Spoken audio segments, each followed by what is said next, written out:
Hola, Dios te bendiga. Mi nombre es Vanessa Salazar y voy a hablar de la clave número 23. No me merezco la bendición de Dios porque no soy digno.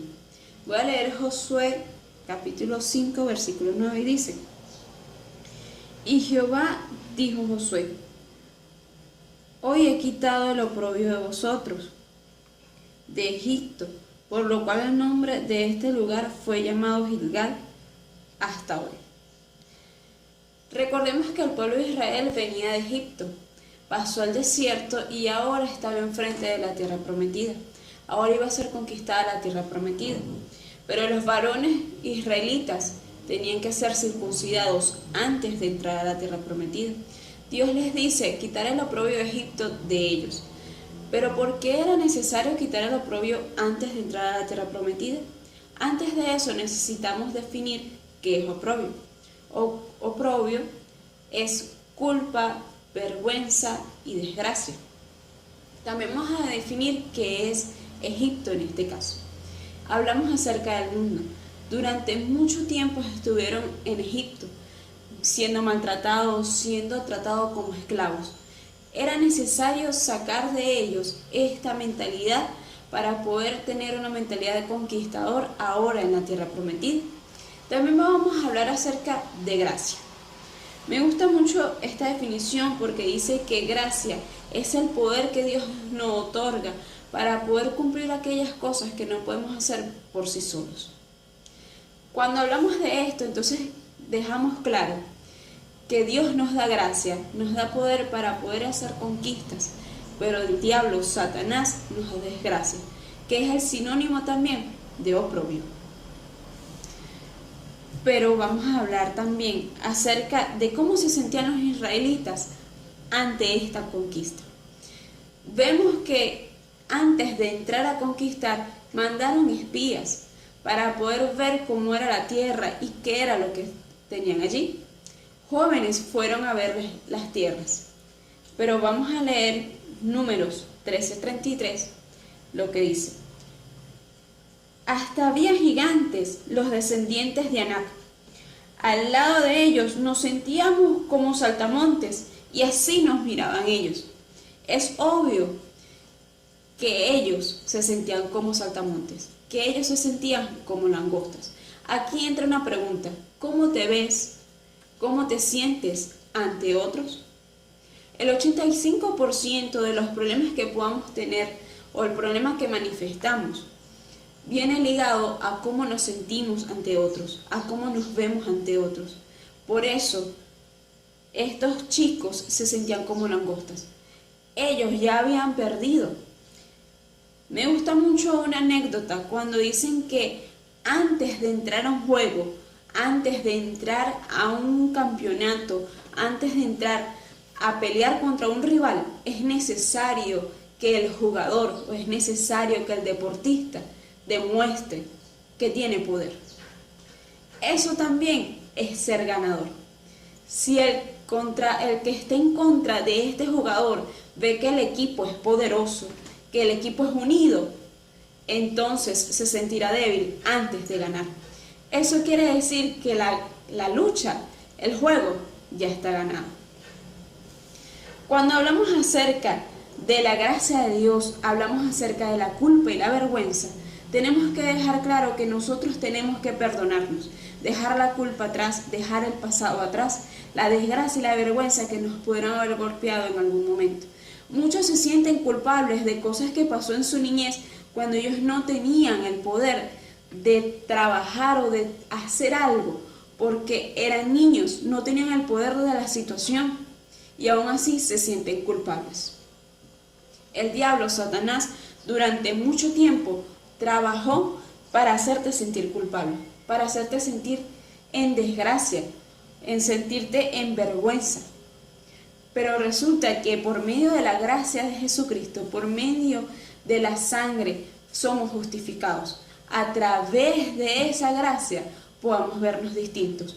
Dios no nos ha dado desgracias, sino gracia. Voy a leer Romanos 8:17. Así que somos hijos, también somos herederos. De hecho, somos herederos juntos con Cristo, de la gloria de Dios. Por lo que si vamos a practicar de su gloria, también debemos practicar de su sufrimiento. Habla acerca de que ya no somos mentalidad de siervos, sino de hijos. Ya no somos simplemente alguien que acompaña, sino también amigos. Cuando hablamos acerca de esto, debemos también definir qué es siervo y qué es hijo. Durante mucho tiempo nos dijeron que deberíamos de trabajar para merecernos las cosas. Pero resulta que en Cristo Él nos amó de tal manera que ahora somos hijos. Nos amó de tal manera, nos ama de tal manera que por su gracia podemos lograr las cosas. No nos merecemos, durante mucho tiempo podemos trabajar, pero no nos mereceríamos nunca la gracia. Lo que debemos de tener es amor, ser agradecidos ante la gran bondad que tiene Dios para con nosotros, para hacer las cosas sin que nosotros nos podamos merecer. Él las hace por nosotros. Por eso debemos dejar de lado la mentalidad de que nadie hace nada por gusto. Nadie hace nada sin buscar algo más. Durante mucho tiempo nos dijeron, si tú quieres obtener algo, tienes que buscarlo, tienes que merecértelo. Y como hijos, durante mucho tiempo, hijos de Dios, inclusive yo llegué a pensar que tenía que hacer un montón de cosas para merecerme la gracia de Dios, para ganarme la gracia de Dios. Pero lo único que tengo que hacer es tener fe. Dice la palabra en Efesios 1:4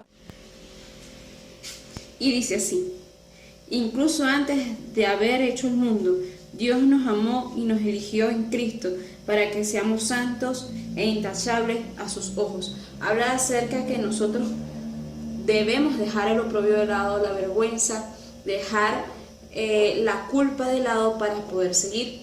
Hebreos 6 habla acerca de que la única manera de poder agradar a Dios es a través de nuestra fe, pero debemos creer que Él existe y pedir con fe, pedir sin culpa. De hecho, Santiago nos habla de que si estamos faltos de sabiduría, debemos pedírsela a Él, sin culpa, sin sentir que por el hecho de faltarnos algo no estamos completos, sin sentir vergüenza si necesitamos ayuda de Dios. Para finalizar, Efesios 1:6 dice: y estoy seguro de que Dios, quien comenzó la buena obra en ustedes, la continuará hasta que quede completamente terminada en el día que Cristo Jesús vuelva. El Señor nos va a seguir haciendo y nos va a seguir construyendo para tener la obra perfecta. Yo hice una pregunta al principio diciendo que ¿por qué era necesario quitar el oprobio antes de entrar a la tierra prometida? Ahora, para concluir, es necesario quitar el oprobio, la culpa, la vergüenza, la deshonra, quitar la desgracia de nosotros para poder obtener una mentalidad de conquistador, una mentalidad que no nos culpe a través de Jesús, a través de su amor, a través de su gracia. A continuación vamos a hablar acerca del hábito de comer bien. Como bien sabemos, no podemos evitar los problemas de salud, pero el comer bien nos ayudará a evitar muchos de ellos. Al comer saludable, podemos cuidar y mantener sano el templo y morada del Espíritu Santo. Cuando podemos disfrutar y mantenerlo como debe ser, podemos realmente ver la óptima condición y disfrutar como es el templo y morada del Espíritu Santo. ¿A qué me refiero? Si tenemos en óptimas condiciones, podemos tener mejor calidad de vida, es más, hasta tener mejor energía, mucha mayor energía, para poder disfrutar de poder lograr mayores metas y enfocarme en otras cosas. Como metas exitosas, mentes de Cristo, 24/7, debemos siempre tener buenos hábitos como este, para poder desarrollarnos cada vez más. Dios te bendiga.